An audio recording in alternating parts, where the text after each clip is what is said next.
Hello, everyone, and welcome to the New Jersey IDD Youth Transitions Conference. We are thrilled you are taking the time to watch this pre-recording session. This conference is created for youth and young adults who experience an intellectual and/or developmental disability, their caregivers, and the professionals who serve them. We are so grateful to have the chance to share some valuable resources for our community. Our theme this year is Navigating the Hero's Journey. We believe that we are all the heroes of our own story, each with a unique challenge to overcome and lessons to learn. However, none of us walk our paths alone. Together, we support each other, witness each other's losses and triumphs, and build a world full of stories worth sharing. We are excited to introduce our next session and our wonderful presenter, Mr. Jeffrey Dennis. He is with the New Jersey Travel Independence Program. The title of his presentation today is Pathways to Inclusion, Travel Training for Community Integration and Personal Empowerment. Let's give our presenter a warm welcome, and the floor is yours. All right, thank you so much. And thank you everyone for watching this presentation. I hope it's informative and helpful. And at the end, I am going to have some setup questions that are common for us travel instructors in our program. And also you'll have my contact information at the end. My name is Jeffrey Dennis. I am a senior travel instructor at NJTIP at Rutgers. I've been with NJTIP since 2015. Before my work at NJTIP, I was a classroom assistant at the Douglas Developmental Disabilities Center in their secondary classroom. So I worked with young adults between the ages of 17 and 21, and then 14 and 17. I have over 15 years experience working with individuals with disabilities. I'm hoping, or rather, I'm happy to join you today to discuss my topic. And today I'll be discussing how travel training can empower transitioning high school students with disabilities towards greater independence and help them foster confidence and self reliance. Travel independence provides a pathway to inclusion for young adults by helping them become active members of their local community through community engagement and potential employment. By combining skill development and personal empowerment and support from the young adult's family, travel training aims to create inclusive, supportive environments where individuals with disabilities can thrive. So that's what we're going to be going over today. First, I'm going to give a brief overview of my program, NJTIP at Rutgers. NJTIP was founded in 2005 as an independent nonprofit program that trained individuals with disabilities and older adults how to use public transportation. NJTIP joined Rutgers and the Voorhees Transportation Center in 2013, which complemented the center's excellent work in the areas of safe mobility, pedestrian access, transportation equity, sustainability, and transportation policy. So, the mission of NJTIP at Rutgers is to increase the independence and self sufficiency of people with disabilities and older adults and others by empowering them to use the public transportation system safely and independently. A large percentage of our trainees who have been diagnosed with a developmental disability and are often individuals with autism spectrum disorder and intellectual developmental disabilities. This is our team. We have travel instructors who are seasoned professionals, experienced in teaching and special education, and assisting individuals with disabilities. Many have master's level education. A number of us have been at NJTIP for more than 7 years, and each is committed to the safety and independence of their students. Our program teaches individuals in small groups how to travel independently. Our program is free to individuals, and the only cost that they would ever incur is the cost of their bus fare or train fare on their trip. So now that you know a little bit about who I am and about my program, let's talk about travel training. So, travel instruction is a spectrum of services meant to teach safe and independent travel skills on public transit. For within New Jersey, that's the bus, the train, and also the light rail. We also train individuals on county and private systems. NJTIP customers learn how to read bus and train schedules. We teach them how to plan their trips, pay their fares, take safety precautions, and there's many other skills that are part of our 30 skill checklist, which encapsulates our training and helps us focus on each customer's abilities to become travel independent. So some of the other additional skills include how to read a bus or train schedule, how to pay their fare, how to correctly identify the vehicle that they need to board. So knowing the different routes and things like that and which direction they need to head in, boarding and disembarking the vehicle, safe street crossing, and self advocacy, as well as many other topics. So, to give you an idea of what travel training looks like, we're going to watch a brief video of Arthur. I'm going to tell you a little bit about him. So, Arthur was a graduate of our program. He has autism. He learned how to use multiple buses to travel to and from his work. Arthur received support from his teacher, Marcy Rubin, at his post high school program, which is called Pathways to Adult Living in Sayreville, New Jersey, otherwise known as PAL. And Arthur started his travel training within our small group trainings conducted at his program in Sayreville prior to COVID-19 and the travel restrictions. He eventually transitioned to our one on one training program due to his need to learn how to travel to his job. And this job he was able to secure through PAL's vocational training program. So Arthur continued his training once the COVID-19 travel restrictions were lifted. And like I said, he had support from his teacher. He also had support from his late mother, Trudy. And they all sort of supported Arthur in his independence and helping him to increase his self sufficiency. So let's take a look at Arthur.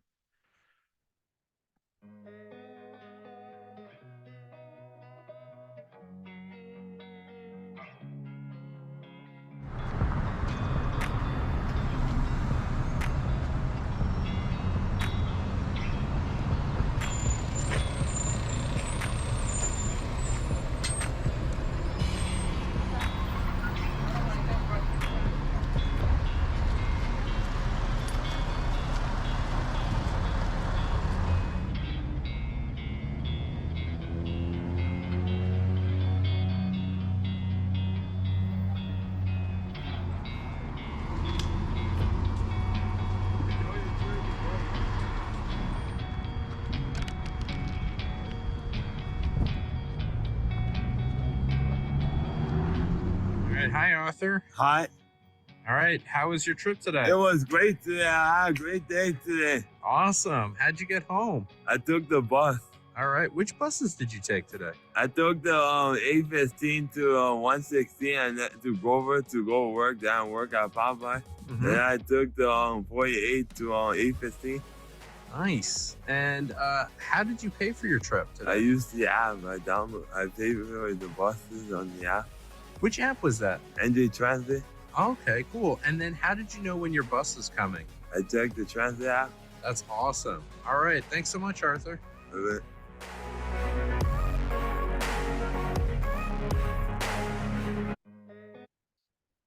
So some of the many benefits that we've noticed our customers receive from travel training are empowerment. They often think that they cannot travel independently when we first meet with them.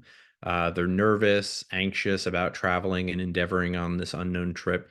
Yet by the end of the training, many times, even during their training, they are conquering their fears and anxieties. And many go on to use the training we have given them to take on even longer trips on public transportation. Many are surprised by how easy it is, and they discover a strength within themselves that they didn't know existed. We often see self sufficiency with many of our young clients who are in high school and who are transitioning out of high school. They're very dependent upon their family members to transport them to their destinations. Yet they're often looking to become more independent. They want to have freedom and eventually have their own homes, jobs, and they want to be, self-sufficient. And then finally, and most importantly, independence, right? So this is the biggest skill that we strive for with our customers to achieve both in their travel training and in their lives overall. We push our customers to master skills that we hope will translate to them becoming more independent in other areas of their lives. We show that being independent in your travel can lead to finding a job, meeting new people, finding a community of support outside of your family, and becoming more a part of your local community. Next, I'm going to discuss some examples of community inclusion and how travel training can assist with incorporating this into your students' lives.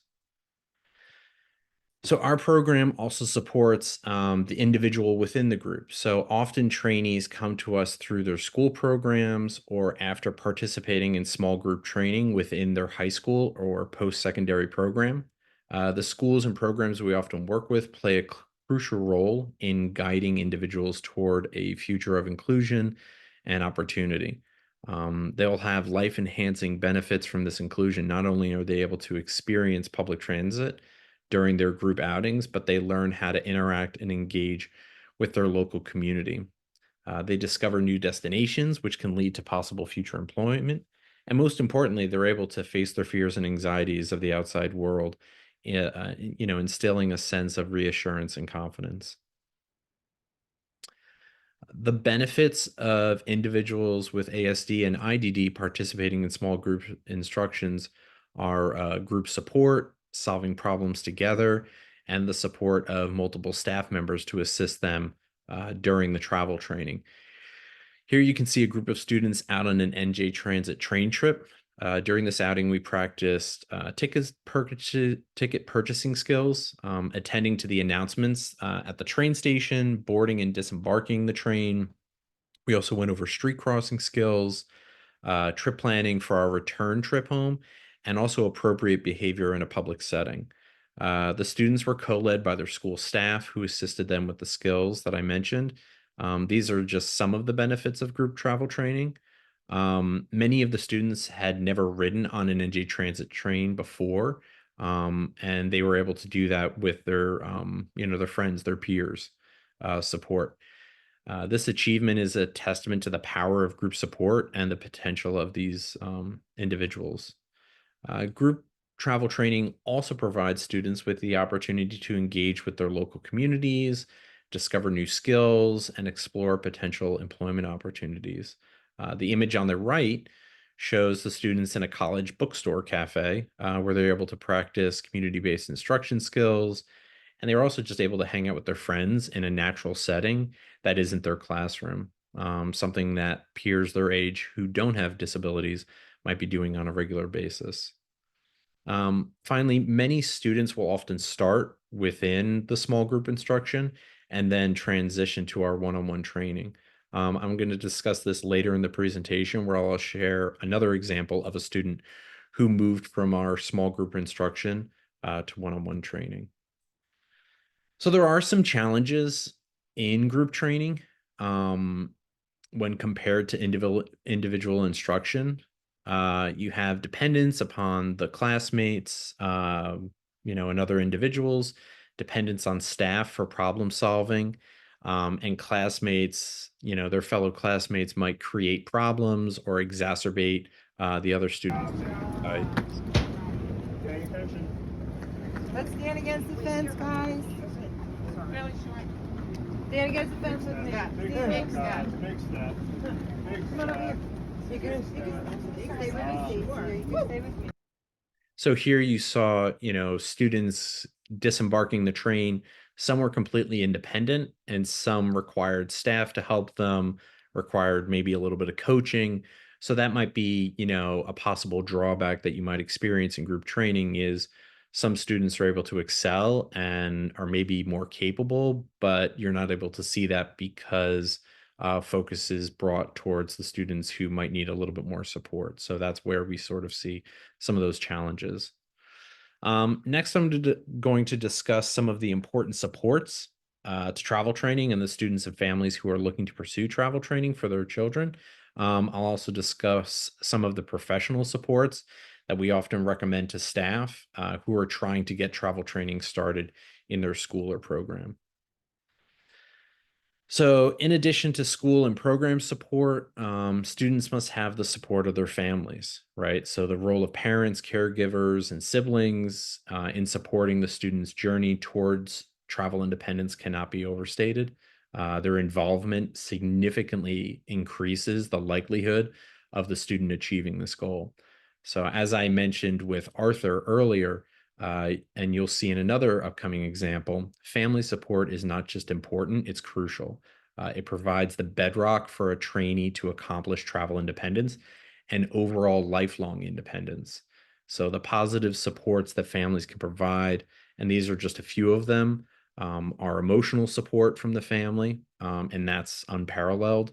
So they have an intimate understanding of the student, right? Their reactions, how that student's going to react in the public settings, their anxieties, and their sources of excitement. What really gets them going, what motivates them. This knowledge is a powerful tool in reinforcing the student's behavior and helping them navigate their limitations. Financial support, right? That's pretty clear from the family is a significant factor in a student's travel training. If a family can provide their child and prioritize travel training, it's a cost-effective solution compared to other modes of transportation. This support also reminds the student that they're not always going to have someone to drive them around, nor can they afford to pay for their own transportation, right? So, having that support from the family is critical.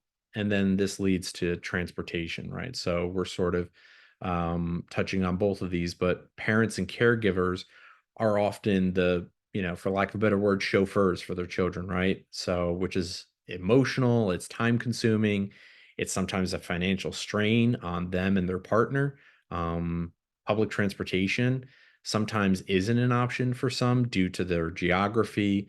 The scheduling of the bus or the train maybe just doesn't line up with when your child is going to school or going to their job, or local public transportation routes just aren't uh, feasible, and they're not bringing you to the employment locations that you're looking for.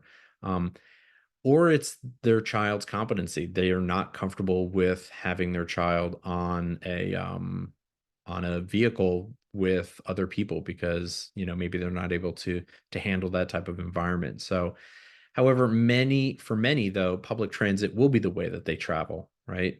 Especially if they're located in a more urban area. And then we also want to focus on reinforcement of the travel training. So this is critical for any student who starts to travel train is the buy-in, as we call it. It's essential for any new skills that a student will learn. It can be practiced in school, but if it isn't practiced at home, or if the opposite is practiced, then you're climbing an uphill battle, right? So we remind parents that once our training is complete, that they need to encourage and support their child to continue to practice these skills that we train them on.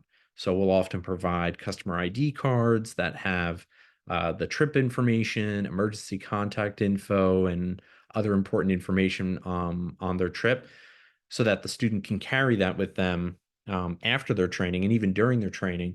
And it also helps them with remembering these skills, right? So sometimes it's difficult to remember which bus I need to catch or what time it comes. It can be a little overwhelming. And it can also, come up as an issue if you haven't practiced it in a while. You might forget that information. So the reinforcement from the family is vital. And then finally, we have the promoting of independence, right? This goes hand in hand with reinforcement of training, but it goes a bit further. It's the encouragement and allowing the dignity of risk for the child, for the young adult. I say the child, but we're all talking about high school and kids like that, but they're always your children, right?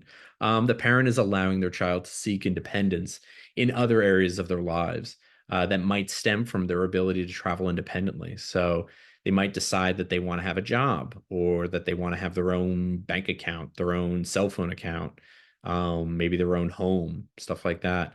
And it might be hard for the parent to let go of some of that responsibility, especially with someone that they've supported their entire lives.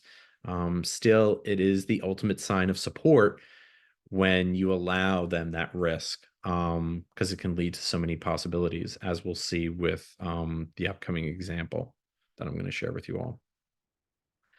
And then finally, just some suggestions as far as professional development for your staff in developing curriculums and IEPs, seeking out the professional development that allows you to become and your students to become more independent in their transportation and long-term development.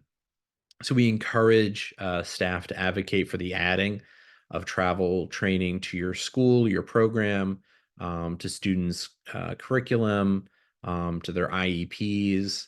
It allows them to travel to, maybe even the school itself or to vocational sites, job trainings, and eventually, permanent employment sites. So getting that started, the younger they are, really helps build that skill because it just allows for more practice. We always encourage schools and their staff to participate in trainings. So trainings like this and other types of trainings that our program offers and that other travel training programs offer, that helps you increase your knowledge of what travel training is and how the positive effects can have on your students. And then, once again, I talked about this with parents, but it's important for staff too, that dignity of risk. So giving your students the chance to try out travel training. We've had so many students who surprised their teachers with the skills that they were able to learn through travel training. Many are now independent in their travels and have secured independent or supported employment. If they weren't given this chance, this opportunity, this risk, they might have never left their homes, or they'd be dependent upon their parents or caregivers for not only transportation, but many other things. So next and final, I'm going to be sharing an example of a student who was given this chance and surprised a lot of people in the process. So Marcus Wilson is the student I'm going to be talking about and closing with. Marcus is a young man who was in Arthur's class that we saw before. So he was also from the PAL program in Sayreville. Marcus participated in small group training as well before COVID-19 at PAL and continued to use the bus independently after COVID-19 travel restrictions were lifted. Marcus had a lot of support from his teachers and his family towards his independence. Marcus had some small group training and his one-on-one training was limited. He was able to teach himself from this limited training how to use his local NJ Transit buses to travel throughout his neighborhood and even to major cities throughout his county in Middlesex County. So Arthur now lives independently. He travels to his job and local food stores. He goes and visits his friends. He goes out to dinner. He goes to the movies, all using public transportation. Marcus's journey is a shining example of the support that I've been discussing, a journey that has not only transformed his life, but has also inspired his classmates and anyone who hears his story to strive for more. So let's take a look at Marcus.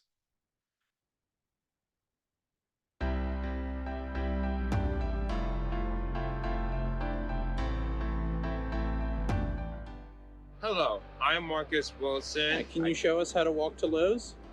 Absolutely. There's a sidewalk over there.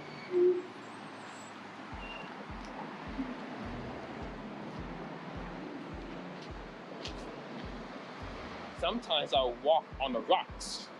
Okay, so the sidewalk ends here, right? Yeah, so I have to walk on the rocks, which I normally do. You see, there is no sidewalk, so we have to walk on the grass. So if you were traveling with someone who maybe used a wheelchair, could they do this walk with you? Not a good idea.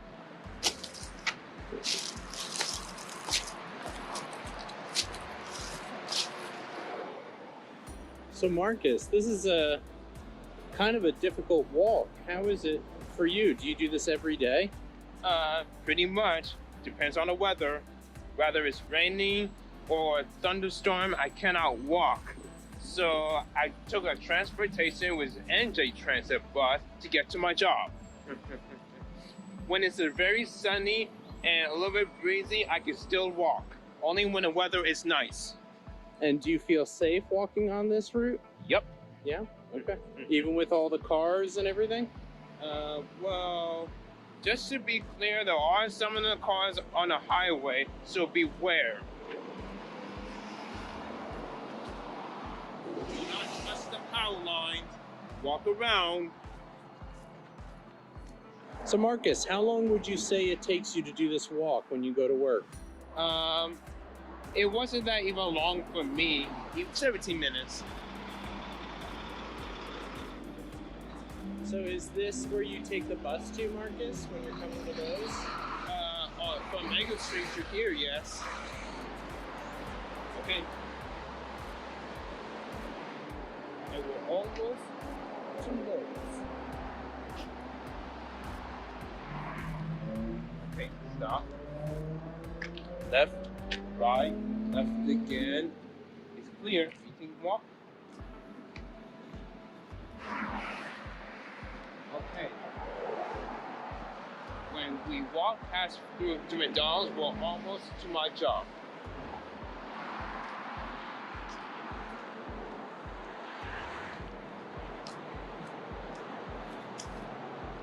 And then we are finally arrived at my job. Great. All right, Marcus, thank you so much for showing us this walk to your job at Lowe's. Marcus, who taught you how to do this walk? Me. Wow, you figured this out all by yourself. Marcus, what do you do at Lowe's? I'm a loader. I collected cars, I take out the trash, collecting premium waters, and helping customers unload the stuff into the vehicles.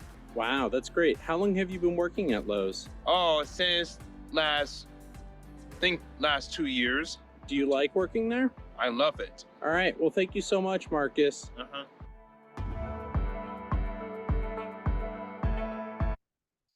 So you saw a lot there, right? So Marcus, he loves staying fit. He loves exercising. Walks to 20 that are about 20 minutes to his job.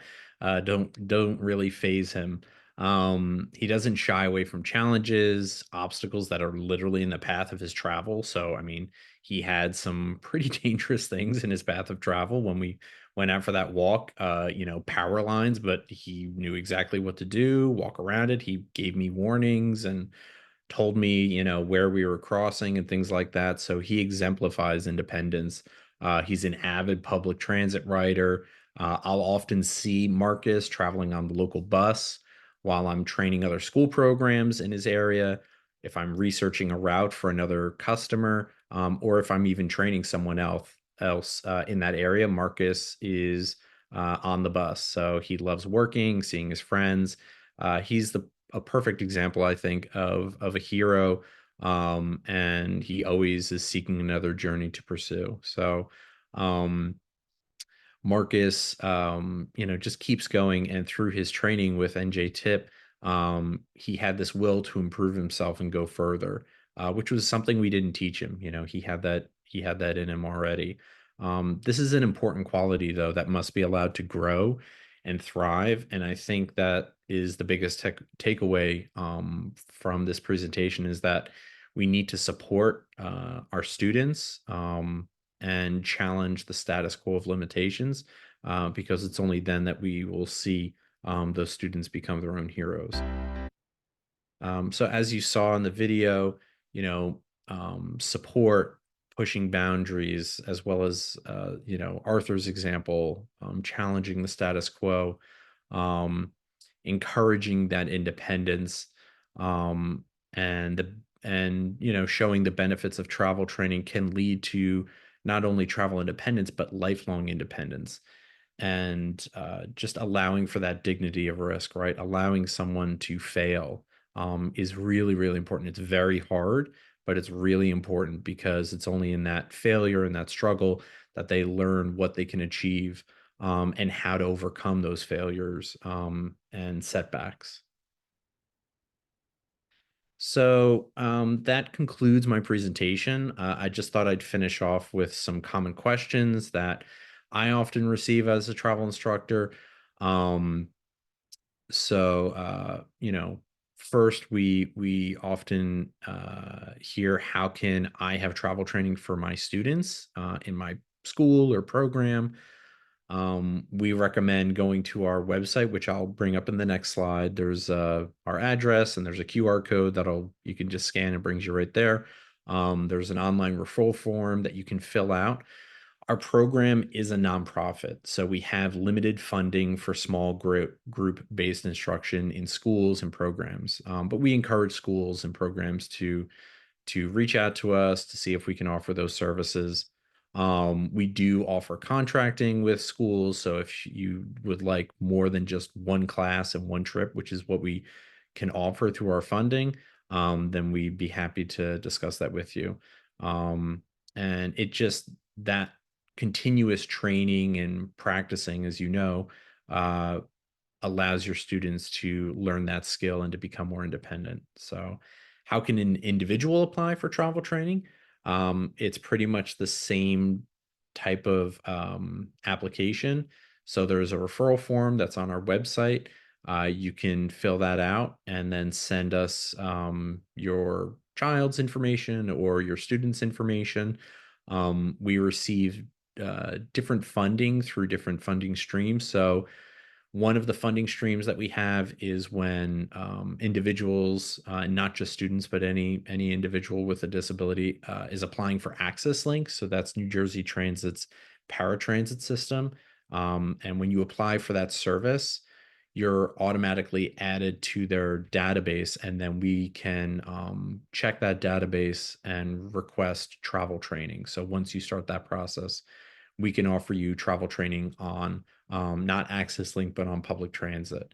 So we also receive referrals and funding through that avenue. And then another path is through the Division of Vocational Rehabilitation Services, so DVRS.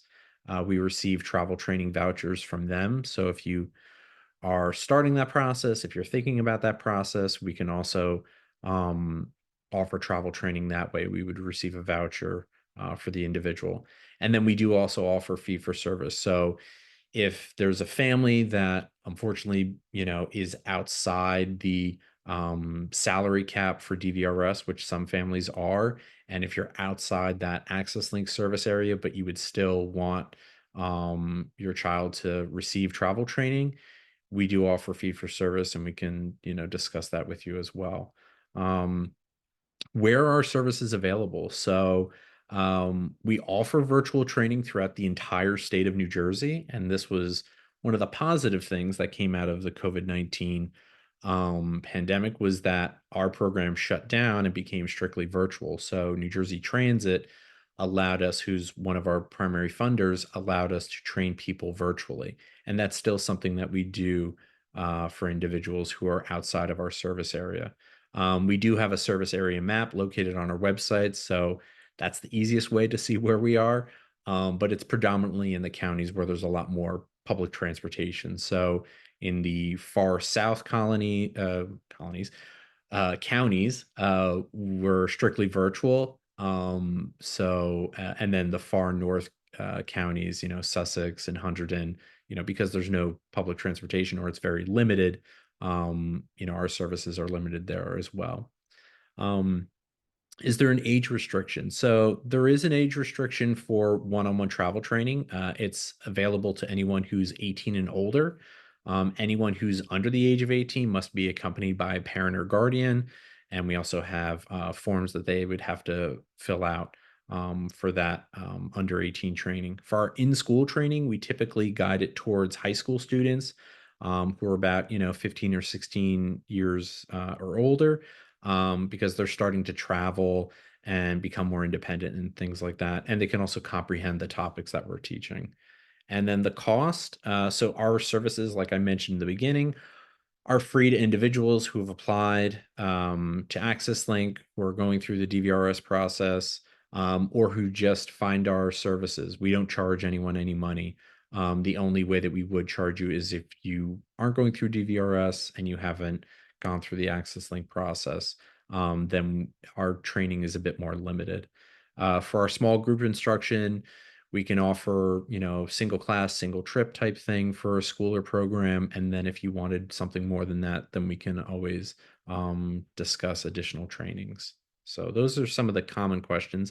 If any of you have any additional questions that weren't addressed here, here's my information, here's our website, scan that QR code, and then you'll find us. So I just want to thank the youth transition conference for welcoming me and accepting my presentation. I hope it was helpful for all of you and informative. And like I said, if you have any questions, feel free to reach out to us. So thank you so much. Was excellent. Thank you so much. So let's give a thank you to Jeffrey Dennis for sharing your valuable insights with us today. We truly appreciate your time and your expertise. And thank you to everyone who has taken time to watch our presentation today. We hope you learned something valuable and feel inspired on your own hero's journey. Please be sure to check our website for other pre-recordings and resources that we've shared. Your journey doesn't end here, and we're here to support you every step of the way. Thank you and enjoy the rest of your day. Are you sure you want to stop recording?